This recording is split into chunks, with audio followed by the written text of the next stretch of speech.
In our today class, we are discussing on Moksha Marg Prakasa. Last time we discussed on the characteristics of the Drava Karma and Bhav Karma. So what we discussed that was very important to know, because if we do not know the process of karma bandhan or bondage of karma, so how can we just get free from that? So Drava Karma and Bhav Karma, it's very simple. What you are thinking, good or bad, attachment or aversion, that is called Bhav Karma. And by your thinking,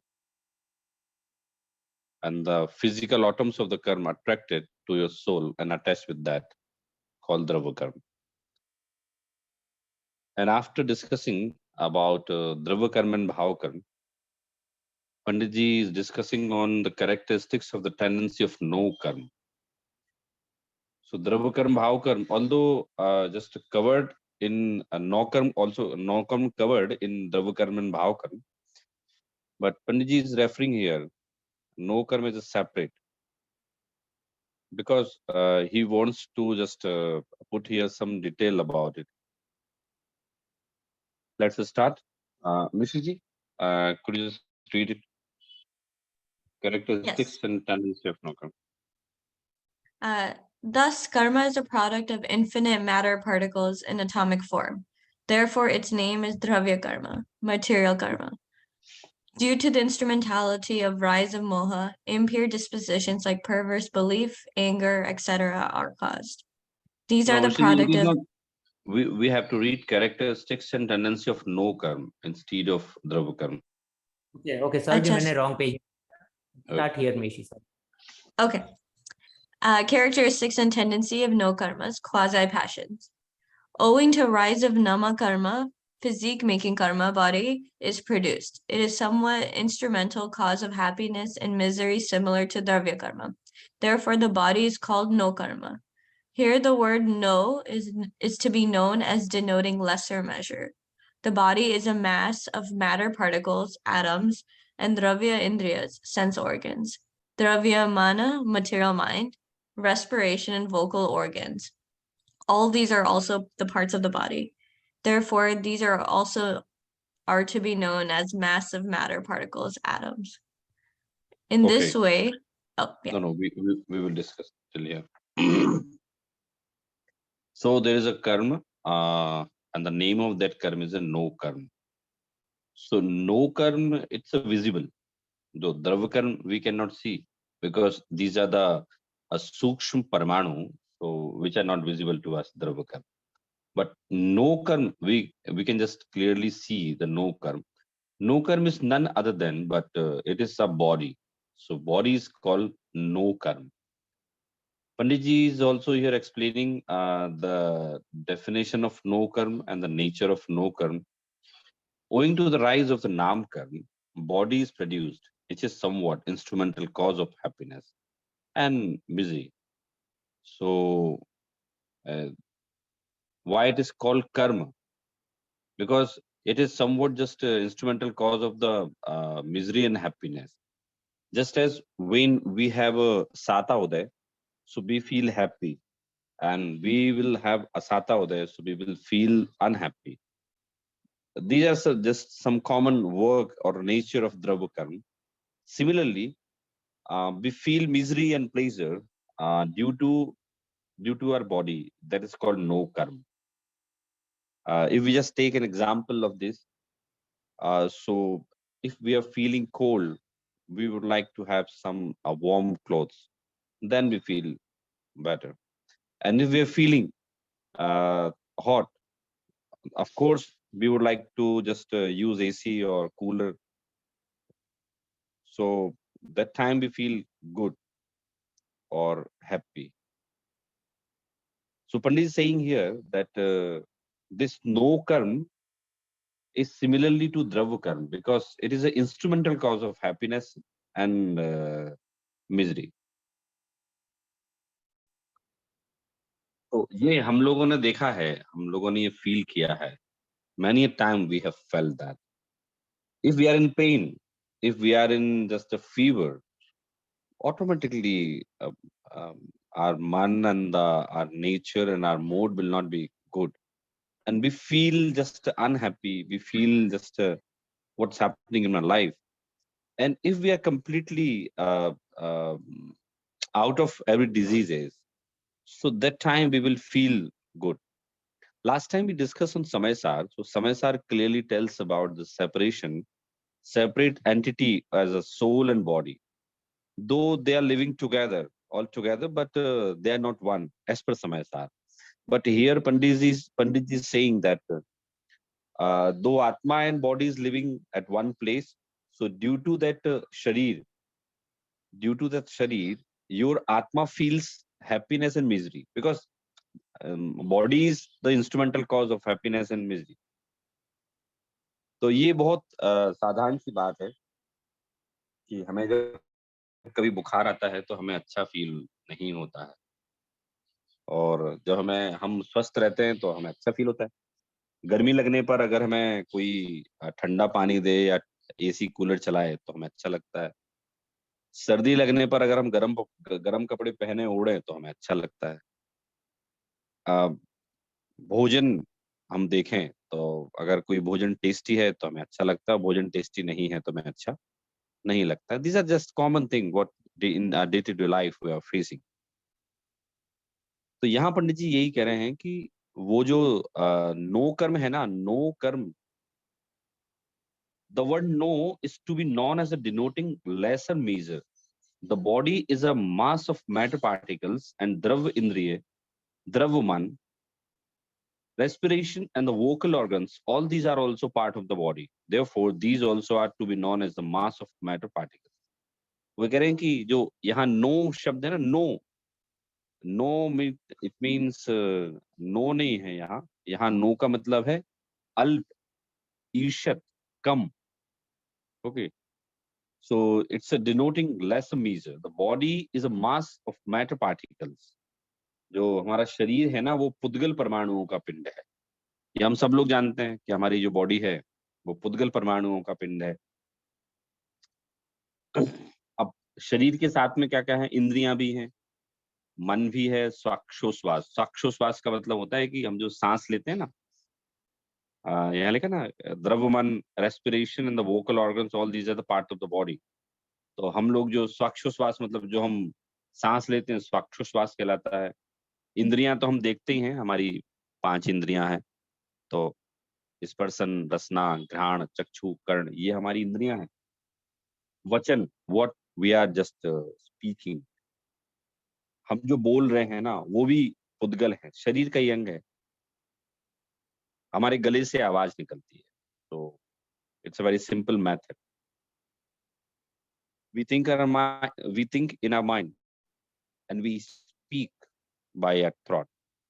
तो ये सब वो ये बता रहे हैं कि ये आप जो इंद्रियां हैं, whether your eyes, your ears, your mouth, your nose, your throat, your voice, each and everything which is associated to your body is called no कर्म। ठीक है वो, तो नो कर्म एक ही है, मतलब जो शरीर है उसे ही यहाँ नौ कर्म कहा है। Therefore these also are to be known as mass of matter particles. ये सब भी पुद्गल के पिंड हैं। सांस लेना हो, चाहे बोलना हो, कुछ भी हो, वो सारे इन्हीं के पिंड हैं। Now next paragraph, Nishi ji, in this way. Ji. Saurabh ji, one thing I want to stop here, just to add. Yeah. Saurabh ji, बहुत लोग ऐसा मानते हैं कि we can't see the karmas, and they are pudgal particles which cannot be seen. Dravya karma and bhav karmas cannot be seen. We understand that. But again, dravya karmas can't be seen by us. Let's say this way, which means the keval gyanis, and they know what it is and how. Again, they have that knowledge to understand it. But the no karmas can be seen very easily and can be understood, and that's also another big proof of the karma theory. Isn't that a very significant thing? Yeah, it's very significant, and it is just dravya karma and bhav karma. Of course, these cannot be just seen by our eyes. Dravya karma is the subject matter of keval gyan. it doesn't mean that these Dravya karma does not exist. They are like no karma. No karma is visible. क्या होता है, बहुत साधारण सी बात है कि मतलब मैं इस बात को ऐसे बोलता हूँ कि maximum people of this world they are just having ordinary mind. They are not studying anything. They just create some kind of perception on the basis of their knowledge and observation and experience surrounding them. For example, if a person is living just is living abroad, it doesn't mean exactly that in US, but in any country, if he is living and he just got birth and just brought up over there, and if he comes in India, so he will not just be comfortable here, because the nature of India and the nature of people of India, tendencies, working culture, each and everything is very different. Like a person who is surrounding with this thought that there is a one person who is the operator of this world, that is Ishwar. So those person who considers as Ishwar is the operator of this world, they will not be able to understand this theory. Okay, because in their view, they say that Ishwar is doing everything for me.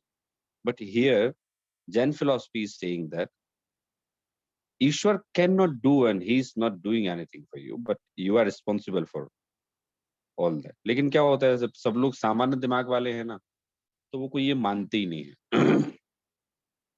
सब लोग साधारण हैं. जैसे मैंने सुबह यहाँ की class में एक एग्जाम्पल दिया था, आप लोगों को भी बता देता हूँ. हिंदी में बोलता हूँ मैं. तो क्या होता है, ये बहुत साधारण सी बात है. आप लोगों ने भी ये ऑब्जर्व किया है कि हम जब देखते हैं ना दुनिया में, अपने आसपास के लोगों को देखते हैं, तो मैं अपना पर्सनल एक्सपीरियंस बता रहा हूँ, and I think the similar experience and observation you may have. अधिकांशतः लोग अपने आप को बहुत होशियार मानते हैं. दे consider themselves that I am intelligent person, और दूसरे जो है वो नहीं है. तो हमारे भारत में मिश्री जी एक कहावत बोली जाती है कि टोटल मतलब 2% अकल थी, जिसमें से 1.5% मतलब 1.5% अकल आपके पास आ गई, और आधी अकल में पूरी दुनिया कवर हो गई. एक कमेंट है, ये सटायर कहलाता है. Those person who thinks themselves that they are only intelligent in everything. मेरे साथ बहुत फ्रीक्वेंट होता है ये कि मुझे लोग समझाते हैं, अरे सौरभ जी आप धर्म नहीं समझते हैं. धर्म मतलब होता है मानव सेवा, मानव समाज कल्याण, दुखियों के दुख दूर करना, बस यही धर्म है और कुछ भी धर्म नहीं. तो अब मुझे पता है कि भाई उनकी धारणा जो है वो वैसे बनी हुई है, तो वो कोई चेंज नहीं कर सकते ना, तो मैं फिर समझाने का कोई व्यर्थ प्रयास नहीं करता. तो सब लोग अपने आप को होशियार समझते हैं, तो मैं उसमें सबको क्या बोलता हूँ कुंदन जी, मैं सबको ये बोलता हूँ, of course you are intelligent, I am not denying that you are not intelligent, but if you are associated with software industry, so I accept that you are intelligent in that industry only. If you are associated with medical field, I accept that you are intelligent, but in that field only.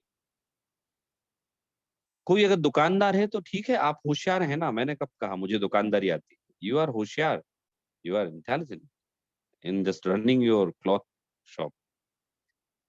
परंतु अगर कोई ये बोले कि नहीं मुझे तो पूरे शास्त्र पढ़ लिए सारे जैन दर्शन के और इसमें कोई सार नहीं, तो मैं कहता हूँ नहीं नहीं, ये अब आपकी बात नहीं है, ये अब आपका फील्ड नहीं है, ये आप नहीं बोल सकते. लेकिन होता जनरली यही है कि मोस्ट ऑफ द पीपल जो नहीं जानते ना, जैसे जैन दर्शन के बारे में नहीं जानते, वो अपनी राय रखते हैं, वो अपना एक व्यू बना लेते हैं.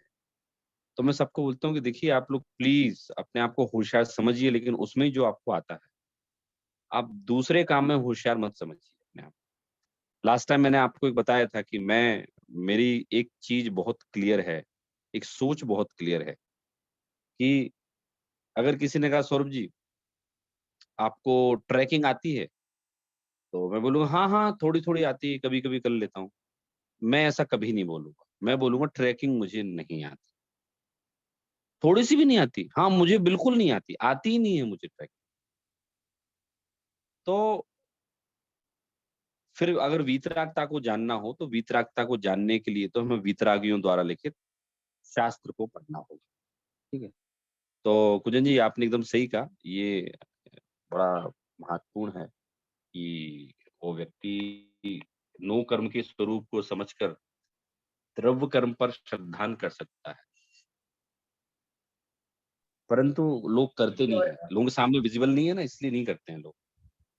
राइट सर जी। और एक और बड़ी बात आ जाती है कि हम जब केवल ज्ञानी या हमारे तीर्थंकरों की बात करते हैं तो उनका महिमा भी पता चल जाती है कि जो नौ कर्मों, द्रव्य कर्मों और भाव कर्मों को भी समझ सकते हैं, और उनका मतलब केवल ज्ञान का जो पावर है वो भी एक बहुत बड़ा, again we can understand that at a very detailed level, saying oh what kind of power is that. So that gives us a very big significance for the, you know, the Kevali Bhagwan and everybody who's a Keval Jnani. हाँ, अगर केवल ज्ञान पर आपका श्रद्धान नहीं है तो आगे बढ़ने से तो कोई मतलब ही नहीं है। अगर केवल ज्ञान पर हमारा श्रद्धान नहीं है तो इसका मतलब है कि आपका केवल ज्ञानी पर भी श्रद्धान नहीं है। और अगर आपका केवल ज्ञान और केवल ज्ञानी पर श्रद्धान नहीं है तो फिर तो आगे की बात ही खत्म।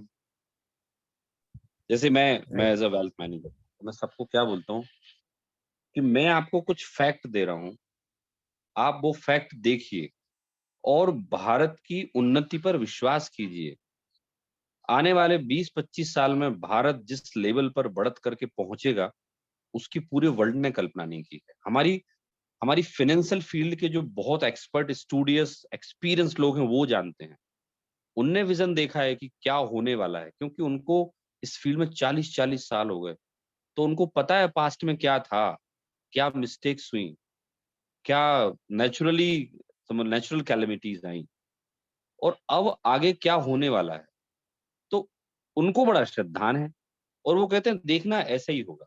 वो देखिए मति शुद्ध ज्ञान है, तो हो सकता है गलत भी हो जाए, हो सकता है सही भी हो जाए। लेकिन मैं यहाँ आपको बात कर रहा हूँ श्रद्धान की। उनको पक्का श्रद्धान है। उनने कहा we have accumulated hassle free wealth, a heap of wealth, and in future more and more wealth will be accumulated in this way. तो ऐसे ही अगर किसी को जिनदेव पर श्रद्धान है ना तो वो भी ऐसे ही सुख और समृद्धि, सुख रूपी समृद्धि उसके जीवन में आने वाली है। तो यहाँ जिनदेव का श्रद्धान बड़ा इम्पोर्टेंट है। हम टाइम टू टाइम वो वाली चर्चा भी करते जाएंगे कि जिनदेव पर श्रद्धान कैसे रखें, क्या रखें। और आचार्य कुंद कुंद ने तो इस बात को प्रवचन सार में लिखा है कि भाई ये बात मेरी नहीं है, ये तो जिनदेव ने कहा है। तो जिनदेव ने कहा है, what does it mean? You are scholar, you are आचार्य and you are writing this granth, then why again and again you are just mentioning here that it has been stated by Jindev? तो उन्होंने कहा कि मेरी बात है ही नहीं ना, ये तो जिनदेव की बात है और आप यही मान के श्रद्धान करना कि वीतरागी ने अपने ज्ञान में जो देखा है तो वो उन्होंने सही देखा है और उनकी बात ही हमें माननी चाहिए। ठीक है, तो ये कैरेक्टरिस्टिक्स ऑफ हमारे कर्म नौकर्म के चल रहे हैं। बीच में कुंजन जी ने एक अच्छा इसमें क्वेश्चन किया, फीडबैक दिया। हाँ, पढ़ते हैं आगे का। ऋषि जी पढ़िए आगे का। जी. In this way, jiva with dravya karma and body is found bonded, occupying same space points. Eka kshetra vaga form of bondage. The relation of body remains with jiva from the moment of birth till the duration of ayu, life, karma, and at the end of the period of ayu, karma, death takes place. Then the relation with that body comes to an end. Body and soul get separated, and either in the same very moment or in second, third, fourth moment, samad, jiva acquires new body owing to the nimitta of rise of karmas. There also similar relation continues up to the end of one's ayu, life karma, and again death occurs. Then relation ends with that body. Like this, leaving a former body and acquiring new body continues successively. देखिए अब वो process बता रहे हैं कि कैसे आपको नौकर मिलता है और कैसे छूटता है। तो हमारा जो शरीर है ना, ये सिस्टम हम लोगों को मालूम है ना, कि हम जैसे अभी मनुष्य भाव में हैं, तो भाई मनुष्य भाव में हमारा शरीर कैसे बना? भई हम कहीं होंगे और हमारी आत्मा वहाँ से ट्रैवल करके आई और वो फिर हमारे माता-पिता के निमित्त से हम लोग अपनी माँ के गर्भ में आए। पिता के निमित्त से माँ के गर्भ में आया और फिर हमारा जन्म हुआ 9 माह बाद और ऐसे करके हमें नौकर मिला, मतलब हमारा शरीर हमें मिला। ये सिंपल सा प्रोसेस हम जानते हैं। इसे अगर हम थोड़ा-सा स्कॉलरली लैंग्वेज में कहें तो ऐसा बोलेंगे कि हमारा उत्पाद हुआ है ना? हमारा जन्म हुआ है। उत्पाद के साथ में एक शब्द जो है ना, वो हमेशा आएगा। So it is a pair. उत्पाद के साथ में है व्यय, ठीक है? ऐसा कभी नहीं होगा कि उत्पाद ही उत्पाद होगा, व्यय होगा ही नहीं। उत्पाद अपने आप में ये बताता है कि इसका व्यय भी होगा। तो हमारी बॉडी का उत्पाद हुआ है, ठीक है? हम लोग जब सब लोग जैसे बड़े हो गए हैं, ठीक है? तो आप लोग अपने बचपन की फ़ोटो देखिए, हम कितने छोटे-छोटे लगते थे हम लोग। अ, जैसे मेरे समय में तो इतना बहुत कैमरा नहीं चलता था, स्टूडियो में जाना पड़ता था, तो आजकल तो बच्चा पैदा हुआ और उसकी फ़ोटो खींचना चालू हो जाती है क्योंकि हमारे हाथ में कैमरा है ना। That was a different time when I studied uh, in fifth class. I still clearly remember that I just first time went to the studio for photograph. मैं 5वीं क्लास में था तब मैं पहली बार गया था मैं स्टूडियो फ़ोटो अपनी निकलवाने के लिए। वो भी उस समय 5वीं 5th क्लास जो थी ना बोर्ड एग्ज़ाम थी, तो बोर्ड एग्ज़ाम के लिए गया था। तो वो मैं फ़ोटो देखता हूँ जो अपनी 5वीं क्लास की, मैं बहुत छोटा लग रहा हूँ और अभी की देखता हूँ तो अभी बड़ा लग रहा हूँ मैं।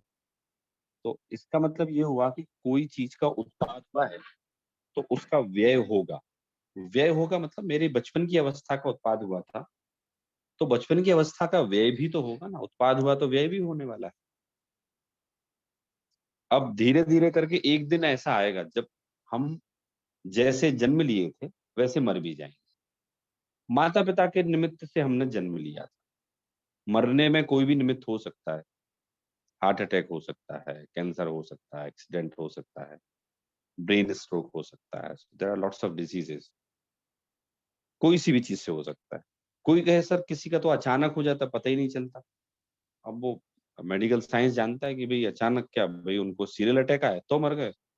कोई कहता है किडनी फेल हो गई, कोई कहता है कि साहब ब्रेन स्ट्रोक हो गया, अंदर ही अंदर मर गए। बाकी उस पर्याय का व्यय तो होगा। तो यहाँ पंडित जी नोकर्म को ये सिद्ध करना चाहते हैं कि पहले तो आप अपने शरीर की उत्पन्न होने की प्रक्रिया समझ लीजिए कि ये उत्पन्न हुआ है।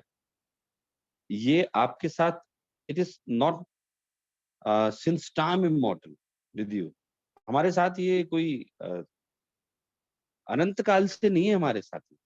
ये वाला शरीर जो हमने अभी ले रखा है, ये तो अभी मैं 40 साल का हूँ, तो 40 साल पुराना है। जो 20 साल का है, 20 साल पुराना है। जो 40 30 का है, वो 30 साल पुराना है। तो यहाँ कह रहे हैं कि साहब ये जो नोकर्म है जिसे यहाँ कहा शरीर, ईशत कर्म, तो कह रहे हैं कि एक क्षेत्रावगाह है। यहाँ एक शब्द आया है। In this way Jeev with Dravya Karma in the body is found bonded, occupying the same space point. एक ही जगह हमारा शरीर है और उसी जगह हमारी आत्मा भी है। ये हम सबको पता है, मैं डिस्कस पहले कर भी चुका हूँ कि शरीर और आत्मा एक ही जगह रहती है और उसको बोलते हैं एक क्षेत्र अवगाह बंधान, एक क्षेत्र अवगाह संबंध। So two different thing, they are just at one place. It is called एक क्षेत्र अवगाह. We can just take in another example, the example of milk. So water and milk, they they seem as a one. एक क्षेत्र अवगाह मतलब उसी तपेली में पानी भी आता है, उसी तपेली में दूध भी आता है, दोनों मिले हुए हैं। तो अभी कह रहे हैं वो एक नहीं है, पानी अलग है और दूध उसमें अलग है। तो एक क्षेत्रावगाह का मतलब होता है एक जगह, है ना, एक जगह उसे बोलते हैं एक क्षेत्रावगाह। तो यहाँ कह रहे हैं कि साहब body is found bonded occupying same space point, the relation of body remains with जीव from moment of the birth till duration of आयु कर्म। अब यहाँ क्या कह रहे हैं कि भाई जो शरीर है वो हमारे साथ कब तक संबंध रहता है, तो बोले जब तक हमारा जन्म है, जन्म से लेके मरण तक हमारे शरीर के साथ संबंध रहेगा। तो आपका जब तक आयु कर्म पूरा नहीं होता तब तक आपका शरीर के साथ संबंध नहीं छूटने वाला। ये हमारे दिमाग में हमें क्लियर होना चाहिए कि हमारे शरीर का संबंध हमारी आत्मा से नहीं छूट सकता जब तक कि हमारा आयु कर्म है। आयु पूर्ण होने पर ही मरण होता है। यहाँ लिखा ना, देखिए, the relation of body remains with jiva from the moment of birth till duration of ayu karma and at the end of the period of ayu karma death takes place. भाई हमारी जितनी आयु की स्थिति है, आयु कर्म का जितना हमारा समय है, उतने समय तक हम रहेंगे और उसके बाद हमारा शरीर छूट जाएगा। मतलब हमारी ये जो पर्याय है, मेरी सौरभ की पर्याय है, आपकी कुंजन की पर्याय है, आपकी विरल की पर्याय है, जिसकी जो पर्याय है वो पूरी होगी। आज नहीं तो कल होगी, कल नहीं तो परसों होगी। तो एक सिंपल सा रूल बताया यहाँ कि ऐसे करके ये शरीर का बदलाव होता है। फिर क्या होता है, तो एक समय, दो समय या तीन समय या चौथे समय में ये जीव नया शरीर धारण कर लेता है।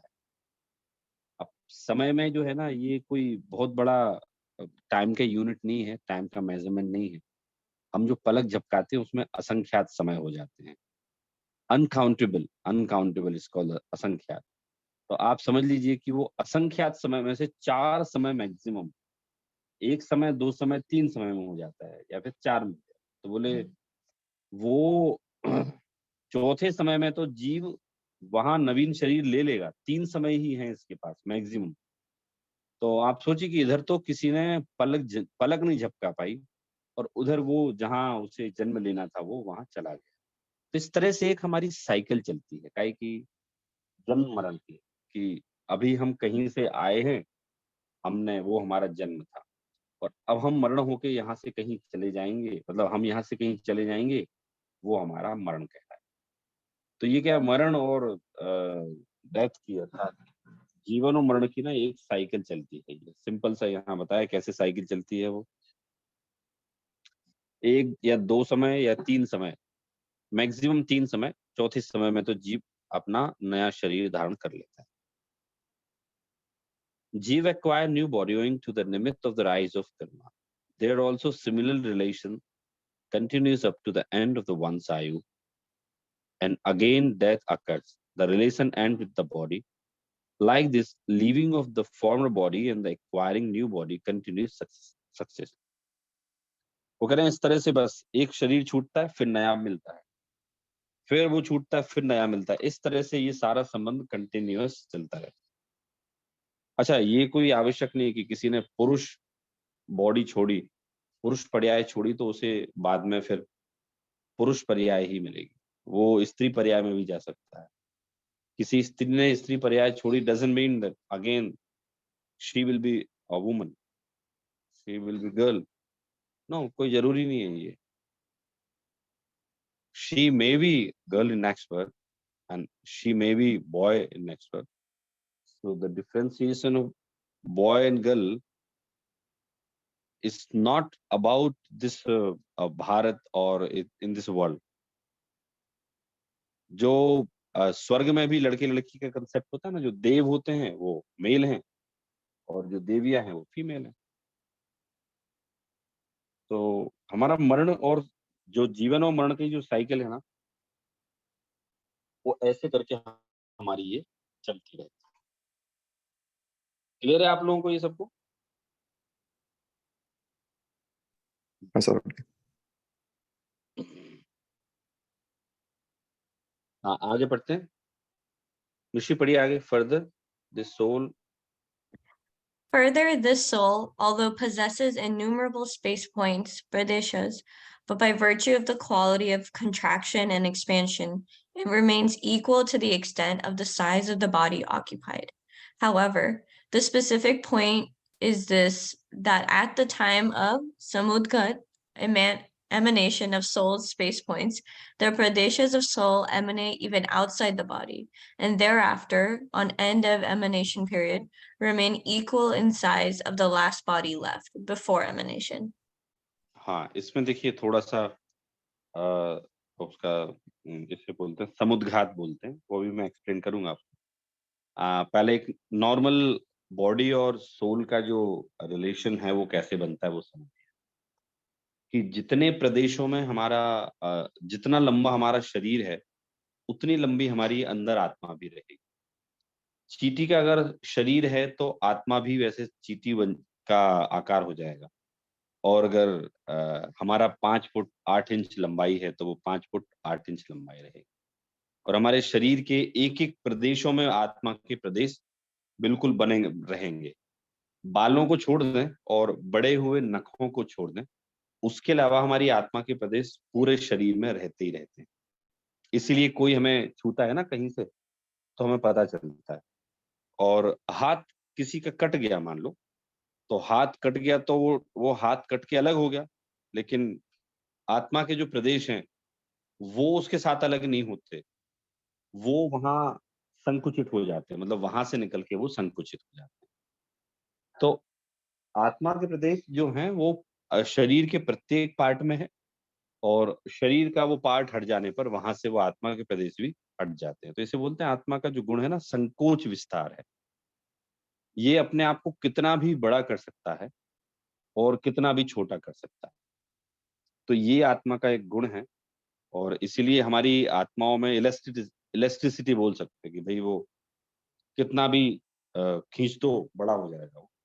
तो हाथी के शरीर में जाके वो हाथी जैसा हो जाएगा, चींटी के शरीर में जाके वो चींटी जैसा हो जाएगा, ये आत्मा का ऐसा गुण।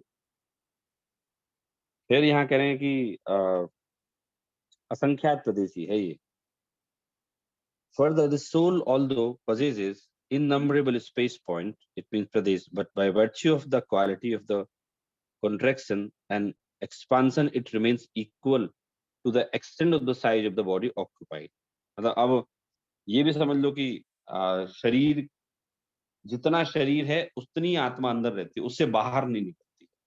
मतलब ऐसा कभी नहीं हो सकता कि हमारा शरीर तो 5 फुट 6 इंच का है और आत्मा हमारी 5 फुट 10 इंच की है। बोले नहीं ऐसा नहीं होगा। लेकिन एक एक्सेप्शन है, जब ऐसा हो सकता है कि वो शरीर के बाहर भी आत्मा के प्रदेश चले जाए। आप जानते हैं एक बार अगर ये इस शरीर से आत्मा निकल गई, तो फिर इसमें कभी लौट के पुनः नहीं आएगी।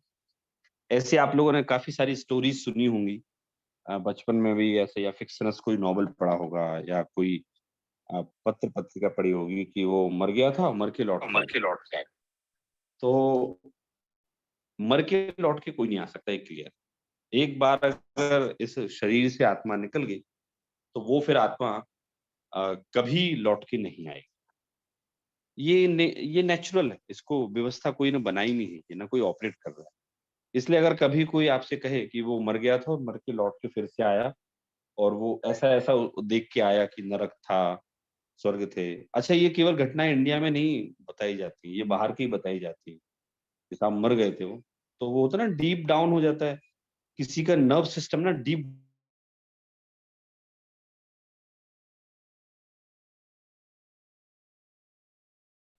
लेकिन वो फिर से रिचार्ज होता है, वो सही हो जाता है वो।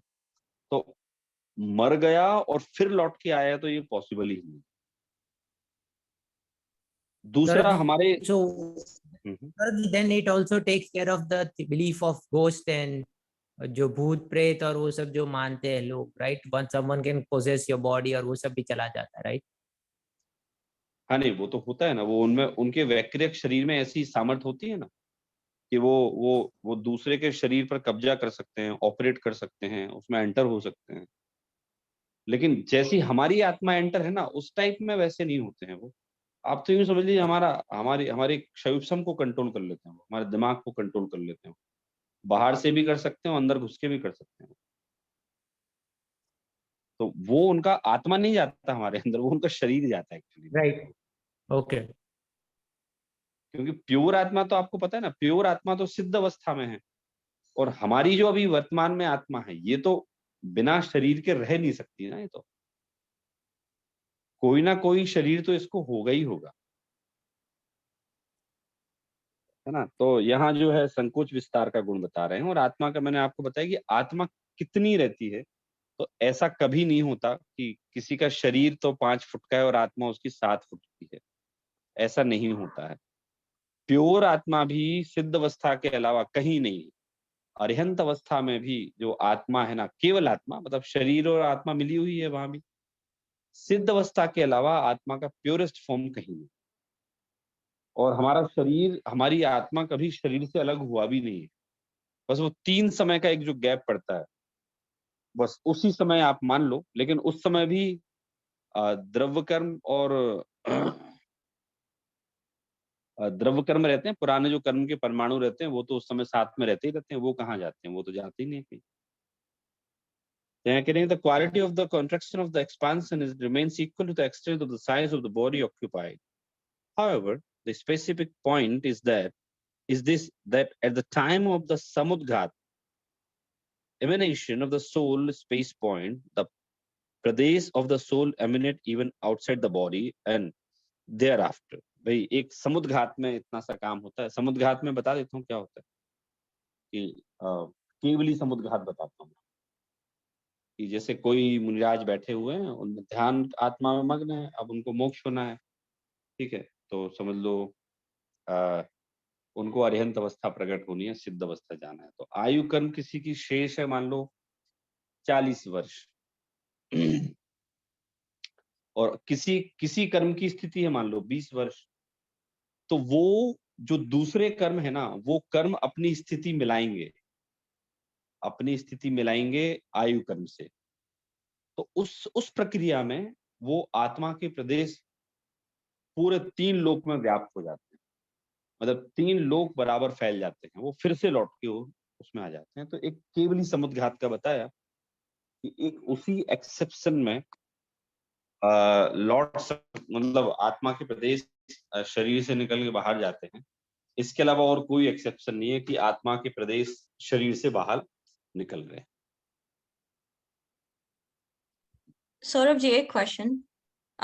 तो सिचुएशन जिसमें होता है जो पर्सन एकदम लाइक ब्रेन डेड होता है, हार्ट रेट भी नहीं होता है, एंड डॉक्टर्स वो लाइक इलेक्ट्रिक मशीन से उसको पूरा जैप करते हैं, फिर it comes back to life and heart rate आ जाती है, ब्रेन लाइक एक्टिविटी शुरू हो जाती है। तो वो सिचुएशन में भी सोल उधर ही है, बट मतलब गया नहीं, it doesn't come back, right? हाँ हाँ, सोल कहीं गया नहीं है, सोल वही है। ये क्या होता है, शरीर और आत्मा का जो संबंध है ना, ये इसे हम लोग बोलते हैं निमित्त नैमित्तिक संबंध। अभी पंडित जी ने भी क्लियर किया ना कि शरीर भी सुख दुख का कारण है। भाई शरीर को दर्द होगा तो हम अंदर में दर्द फील करते हैं आत्मा में, और शरीर अगर सुखी होगा तो अंदर में हम सुख फील करते हैं। तो सुख और दुख हम फील करते हैं अंदर में। अब उस केस में क्या हो रहा है कि if a person is brain dead and और उसका हार्ट भी नहीं चल रहा है, पल्स भी नहीं चल रही, फिर आपने उसको इलेक्ट्रिक शॉक दिए तो वो लौट के आ जाते हैं काफी सारे केसेस में। तो वो ऐसा नहीं है कि आत्मा चला गया, उसे बीच में ध्यान आया कि ये लोग मुझे बुला रहे हैं तो अब मुझे जाना चाहिए। It is not possible. एक बार आत्मा अगर इस शरीर से निकल गया तो नहीं आ पाएगा। मैं एक विद्वान से मिला था मैं, तो वो इन कर्णानियों के विशेष जानकार थे। तो उन्होंने मेरे को बताया इस बारे में कि एक केस किसी ने ऐसा देखा था कि एक व्यक्ति रास्ते में चलते चलते मर गया, ठीक है, और और वो व्यंतर बन गया इंस्टेंट, मतलब अपन जैसे भूत बोलते हैं ना, वो भूत बन गया, व्यंतर बन गया, वो इंस्टेंट बन गया वो। और वो साइड से कोई दूसरा व्यक्ति जा रहा था उसी सड़क से, तो वो उस व्यक्ति की बॉडी पे उसने कब्जा कर लिया। कब्जा मतलब उसका ब्रेन कंट्रोल कर लिया। तो भाई ये कहा गया कि भाई वो खुद की बॉडी में क्यों नहीं गया, भाई वो तो जा सकता था ना। तो बोले नहीं, एक बार निकल गया वो, तो अब प्योर सोल का तो वहां जाने का सवाल ही पैदा नहीं होता। लेकिन अगर वो भूत भी बन गया ना, तो वो कोई जरूरी नहीं है कि वो उसी बॉडी, अपनी बॉडी को, पुरानी बॉडी को कब्जा करे। एक बार आत्मा निकल गई मतलब निकल गई, फिर वो उसमें नहीं आ सकती, ये रूल है।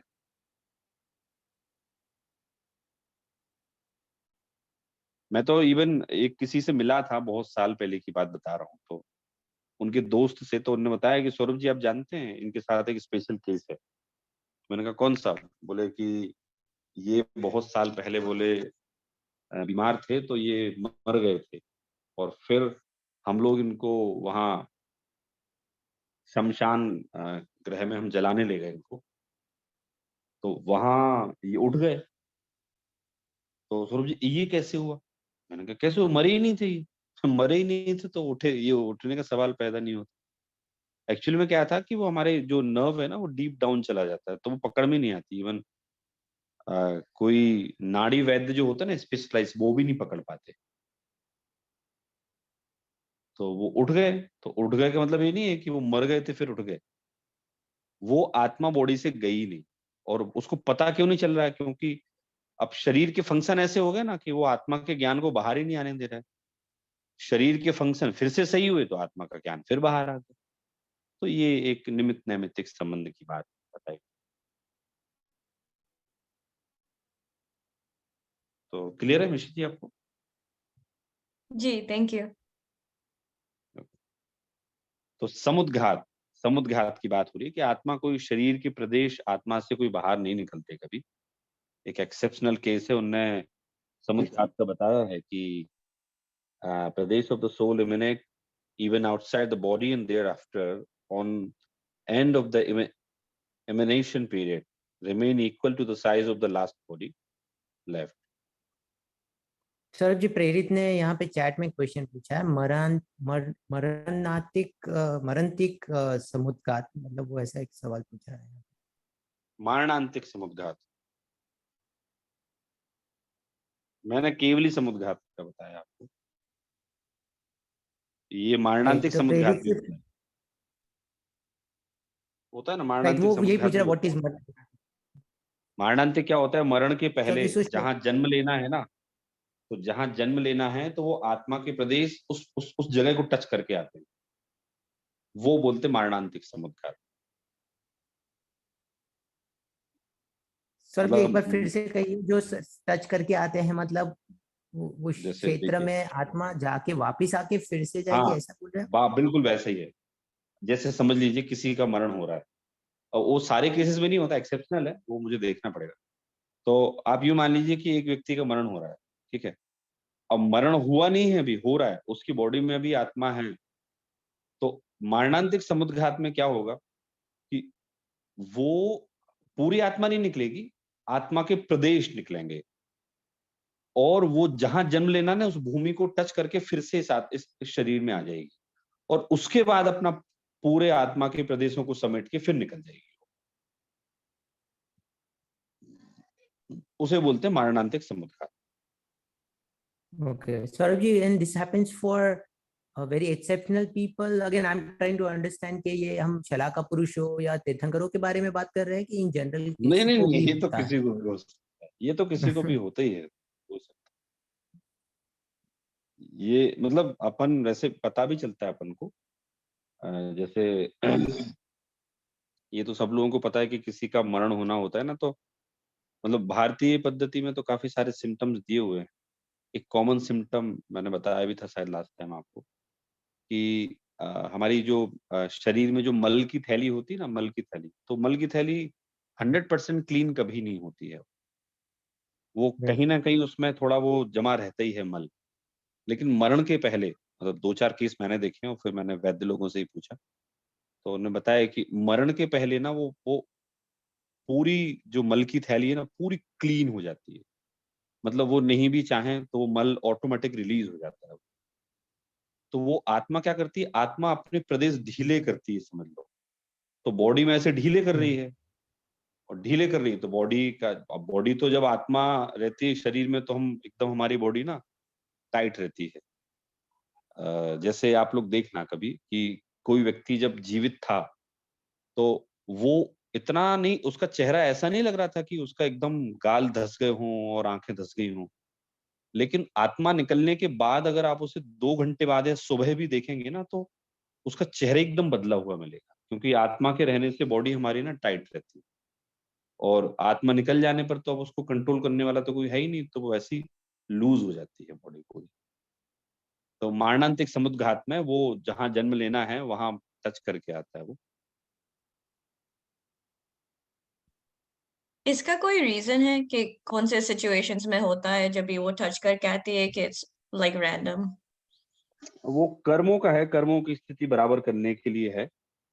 केवली का तो है कि आयु कर्म की स्थिति बराबर करने के लिए केवली का समुद्घात होता है, और ये जो टच करके आता है वो एक समुद्घात और है, क्या नाम उसका?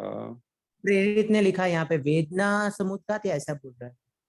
हाँ, एक नहीं, वेदना के अलावा एक और है। वेदना समुद्घात तो होता है आत्मा के प्रदेश से, जब जब वेदना बहुत ज्यादा होती है तो आत्मा के प्रदेश वो औषधि के क्षेत्र को छू के आ जाते हैं, वो वेदना समुद्घात कहलाता है। एक मैं भूल रहा हूँ, उसमें ना वो दूसरे का घात करके आ जाता है, पता है आपको? वो आत्मा के प्रदेश वहां से बाहर निकलते हैं, और वो मैंने पढ़ा था, बहुत पहले पढ़ा था, मुझे फिर से उसमें कहाँ पढ़ा था रेफरेंस देखना पड़ेगा, लेकिन वो एक ये भी समुद्घात होता है। तो ये कुछ समुद्घात, मतलब समुद्घात के केस में हो सकता है, वो भले ही वेदना समुद्घात हो, मारणांतिक समुद्घात हो, केवली समुद्घात हो, आत्मा के शरीर से मूल शरीर को छोड़े बिना आत्मा के प्रदेश शरीर से बाहर समुद्घात के केस में ही निकलते हैं, और कोई से केस में वो आत्मा के प्रदेश बाहर नहीं निकलते।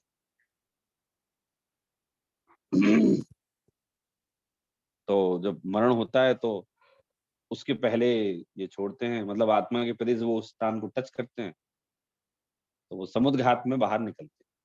तो डरने की कोई बात नहीं, हमें दिखेंगे नहीं वो, मतलब जिसके टच करने गए हैं उसके भी नहीं दिखेंगे, और अगर हम किसी मरणासन्न व्यक्ति के पास में बैठे हैं, पर्सन हु इज डाइंग, तो हम उसके पास अगर बैठे हैं तो भी हमें भी नहीं दिखेंगे। वो एक ऑटोमेटिक प्रक्रिया है, वो प्रक्रिया है, ये आप उसे देख नहीं सकते, केवली के ज्ञान का विषय है वो, यूँ समझ लीजिए। तो अभी यहाँ पे प्रेरित ने लिखा है कि कषाय समुद्घात है, और एक मतलब हाँ, वो कषाय समुद्घात होता होगा।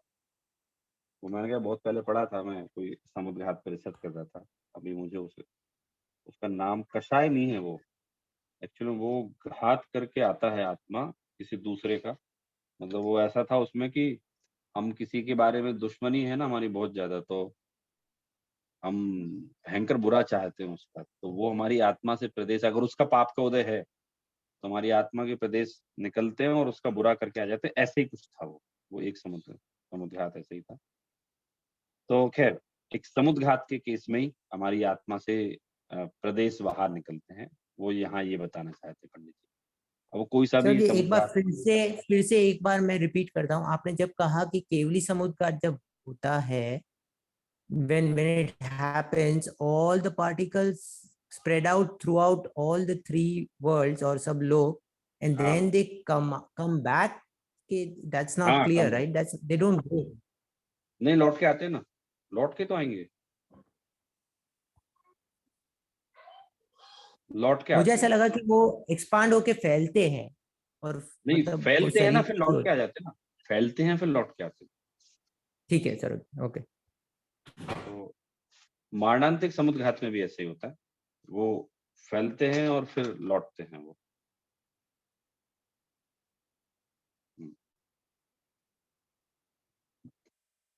चलिए एक पैराग्राफ और बचा है, हम ये भी पढ़ लेते हैं अभी। पढ़िए ऋषि जी, आप ही पढ़िए, फर्दर द फंक्शनिंग ऑफ। जी. Further, the functioning of knowing activity takes place to this jiv through the instrumentality of dravya indriya and mana, which are the parts, organs of the body. And according to the condition of the body, jiv experiences happiness and sorrow owing to the rise of moha karma. And sometimes body functions as per the will of jiva. Sometimes jiva acts as per the condition of the body. हो गया क्या ये पूरा? Sir जी थोड़ा बाकी है। Sometimes jiva acts in a different way according to its will, and body, mass of matter particles functions in a different way. Thus, the tendency of no karma is to be understood. Okay, तो यहाँ 9 कर्म का पूरा इन्हें यहाँ बता दिया। इनने समुद्घात का भी ले लिया। अगली बार होगा तो अपन समुद्घात का डिटेल कर लेंगे। मैं जहाँ जहाँ इसका वर्णन दिया हुआ है वहां से पढ़ लूंगा, तो आप लोगों को थोड़ी बहुत और शंकाएं हैं वो वी विल क्लैरिफाई देयर। तो यहाँ भी कह रहे हैं कि the further the functioning of the knowing activity takes place to this जीव through the instrumentality of the द्रव्य इंद्रिय एंड मन which are the part of the body. अब देखिए इन्होंने क्या कहा कि शरीर का जो मन, जो द्रव्य मन है ना, द्रव्य मन, तो हम बोलते हैं ना कि मेरे मन में ये विचार आता है, तो वो जो मन है उसे ऐसा बोला जाता है कि कहाँ है मन। तो हमारा हृदय जो है ना, अपन कहते हैं ना कि भावनाएं हृदय में होती हैं और लॉजिक ब्रेन में होते हैं। तो वो हृदय मतलब कोई हमारा वो जो पंप करता है ना, उसमें कोई भावनाएं नहीं होती हैं। एक्चुअली में उसी स्थान पर एक 8 पंखुड़ी के कमल के कमल होता है, कमल के आकार का मन होता है, जिसे हम बोलते हैं द्रव्य मन। और वो असंगी के नहीं होता है, संगी के ही होता है। तो अ, कमल की 8 पंखुड़ी का मतलब कमल के आकार का द्रव्य मन होता है और उससे ही हम सोचने का काम करते हैं। हम लोग बोलते हैं ना कि हम इमोशनली अटैच हो जाते हैं। कोई कितना ही बोले कि मैं तो बहुत कठोर हूँ, मैं तो किसी से अटैच होता ही नहीं। तो राग का एक एक दूसरा पहलू द्वेष है। तो अगर किसी को राग नहीं है तो द्वेष होगा, भाई वीतरागी तो आप हो नहीं सकते ना। तो यहाँ कह रहे हैं कि जो द्रव्य जो क्या बोलते हैं, मन है, वो मन हमारा जो है तो मन which are the part of the body, वो मन शरीर का पार्ट है और शरीर के जलने के साथ वो भी जल जाएगा। लेकिन इसमें इतना मैं जरूर बोलना चाहूंगा कि मेडिकल साइंस उस मन को नहीं देख सकता, क्योंकि उसे बोलते हैं सूक्ष्म पुद्गल, and sukshma pudgala is not in the range of medical science. आप हृदय के वहां अगर देखेंगे कि कहाँ है वो 8 पंखुड़ी का कमल जिसे मन कहा गया है, तो उनको नहीं दिखेगा, क्योंकि वो सूक्ष्म पुद्गल है वो।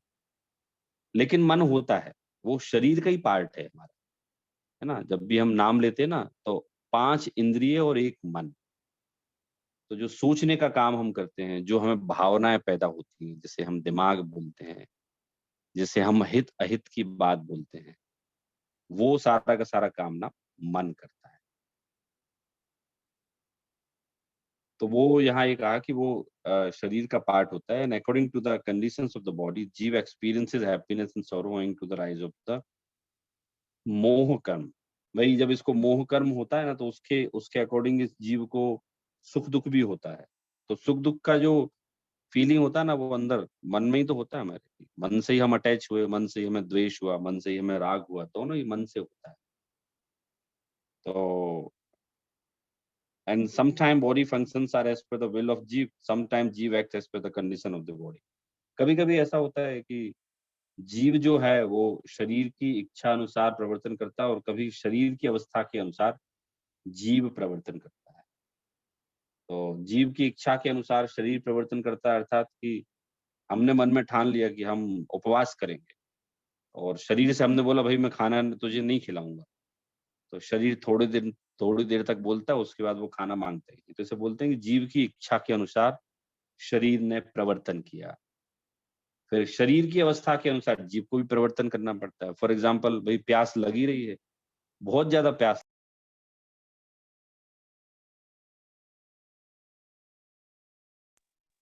प्यास कोई आत्मा को नहीं लगी, प्यास तो शरीर को ही लगी ना। तो फिर शरीर ने प्यास का बोला, तो फिर आत्मा को उसको पानी पीना पड़ा। तो यहाँ कहा कि भाई जब शरीर के अनुसार भी जीव प्रवर्तन करता है। जीव act as per the conditions of the body.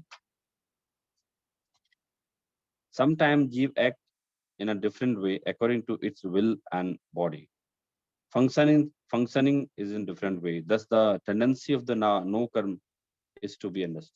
वो कह रहे हैं कि भाई कभी जो शरीर की अवस्था के अनुसार जीव प्रवर्तता है, कभी जीव अन्यथा इच्छा रूप प्रवर्तता है, और पुद्गल अन्यथा इच्छा रूप, मतलब पुद्गल का अलग चल रहा है अपना, और जीव की एक अलग इच्छा चल रही है। तो इस प्रकार से नो कर्म की प्रवृत्ति जानना। तो शरीर जो है हमारा पूरा फंक्शन बताया है कि शरीर से सुख दुख कैसे होता है। ये जानना बहुत आवश्यक है। ये एक व्यवहार में से शरीर हमारा होता है ना, तो आपको टेक्निकल पॉइंट तो जानना जरूरी है। क्योंकि जब हम समय सार पढ़ते हैं तो समय सार में तो ऐसा बताया जाता है कि शरीर और आत्मा अलग अलग है। दैट इज ट्रू कि भाई वो आत्मा अलग अलग है, शरीर अलग है, वो बराबर है। लेकिन यहाँ ये कह रहे हैं कि जब साथ में रहते हैं शरीर आत्मा, तो आत्मा को सुख और दुख कैसे होता है? तो कहा वो नो कर्म के कारण, शरीर के कारण इसको सुख और दुख होता है। तो इस तरह से हमारा आज का सेशन पूरा हुआ। नो कर्म का हमने पूरा किया। नेक्स्ट टाइम इसको हम थोड़ा और डिटेल में ले लेंगे। And if you find details about samudghat, then definitely we will discuss in our next class. हाँ, किसी Sir, को जी 2 things here. Again, question Prerit has put down the कषाय. सर जी, प्रेरित ने भी यहाँ डाला है कषाय समुद्घात का, कि तीव्र कषाय के उदय में पर के घात के लिए मूल शरीर को छोड़े बिना आत्मा प्रदेशों का बाहर जाना, मात्र देह प्रमाण से 3 गुणे प्रदेश बाहर जाते हैं। हाँ, वो कषाय समुद्घाती है, बराबर है। वो मुझे एक ऐसा समुद्घात याद आ रहा था कि ये कैसा है, तो वो कषाय है। तो वो ये भी कषाय समुद्घात, मतलब आप सोचो आपकी आत्मा के प्रदेश, आपको किसी से दुश्मनी ज्यादा है ना, और उसका पाप का उदय है, मतलब इसमें पाप का उदय उसका है, तो आपके आत्मा के प्रदेश निकल के उसको उसका घात करके आ जाएगी। सर जी, ऐसे बोलते हैं ना बहुत लोग कि हम कोसते हैं दूसरों को या किसका बुरा चाहते हैं और किसका बुरा हो जाता है ऐसा, तो वैसे ही लगता है वो, राइट? क्योंकि पंडित उसी समय कोई घटना हो जाती कहते हैं है। ना कि तुम सोचते तो सबका बुरा हो, लेकिन बुरा होना तो उसके उदय के अधीन है ना भाई। Right. उसका उदय आपका स्ट्रांग होगा, उसका कमजोर उदय है, तो हो जाएगा बुरा उसका। तो सर जी, वो और एक आखिरकार वन मोर हमारे थिंग उदय टू पे बात ऐड हियर ऑन द नो कर्म, सौरभ जी, कि जीव act as a different way according to its will and body functions in a different way. तो जीव विल ऑलवेज, उसकी पोटेंशियल तो उसको पता होनी चाहिए, राइट? बिकॉज नहीं पता हो तो वो उसके बाहर जाके वो बॉडी के पोटेंशियल से ज्यादा तो वो कर भी नहीं सकता है, और उसको वो एक पता भी होता है, राइट? उसको उसे उसे उसको समझना चाहिए हमें। नहीं नहीं, कभी ऐसा होता है ना कि शरीर को भूख लग रही है, तो ये शरीर की, समझो शरीर का प्रवर्तन है भूख लगना, और जीव उसको भोजन नहीं दे रहा, उसके अकॉर्डिंग नहीं चल रहा है, और जीव की इच्छा घूमने की हो रही। होता है ना बहुत सी बार हमारे साथ कि हमारा शरीर जो है ना सिग्नल देता रहता है कि भाई खाना खाओ, खाना खाओ, खाना खाओ, और हम मूवी देखते रहते हैं। तो ऐसा तो बहुत बार होता है ऐसा। सर जी, मैं ऐसे इसको ऐसे भी ले रहा हूँ, जैसे let's say if an the power of an elephant to pick up 1000 pound thing, it can do it, but as a human being, if you think, hey, I want to pick up this 1000 pound thing, the jeev will not even attempt that, right? Is that true or not? हाँ, वो कह सकते हैं, जीव की इच्छा हो रही है कि भाई मैं उठाऊं, 1000 पाउंड उठा लूं। लेकिन शरीर का मैं थोड़ी उठाने दूंगा भाई, तुम्हें मेरे में Right, इतनी ताकत नहीं है, मैं नहीं उठाने दूंगा। right. तो वो पोटेंशियल उसको पता तो होती है। शरीर देखिए, पता है शरीर के फंक्शन आपकी आत्मा से अलग है, याद रखिएगा। राइट, शरीर अपने अपने अपने अपने अनुसार प्रवर्तन करता है, या यूं समझिए आपके जो कर्म का उसमें डेटा डाल दिया गया ना भाई। शरीर का क्या होता है, कर्म के डेटा के साथ अटैच हो जाता है वो। तो वो उन कर्मों से उसको जैसा जैसा डेटा मिलता है ना, वो उसके अकॉर्डिंग ही काम करता है। राइट। उसका ऑपरेट जो हो रहा है वो पुद्गल से पुद्गल हो रहा है, मतलब कर्म जैसे जैसे होंगे वैसे वैसे वो प्रवर्तन करेगा। ठीक है, ठीक है सर जी। चलिए हम लोग लेते हैं जिनवाणी स्तुति। हाँ, ठीक। निज निधि निज में बताई, यह अनंत उपकार है, उसके लिए जनवाणी माँ को वंदना सत बार है, वंदना सत बार है। जय जिनेंद्र सभी को। Thank you, Saurabh ji. We will continue again. We will, when we find time, we'll definitely take the Samudgat and more concept about no karma. If you have Yeah, questions, next time we will cover. I will just focusly study on that topic.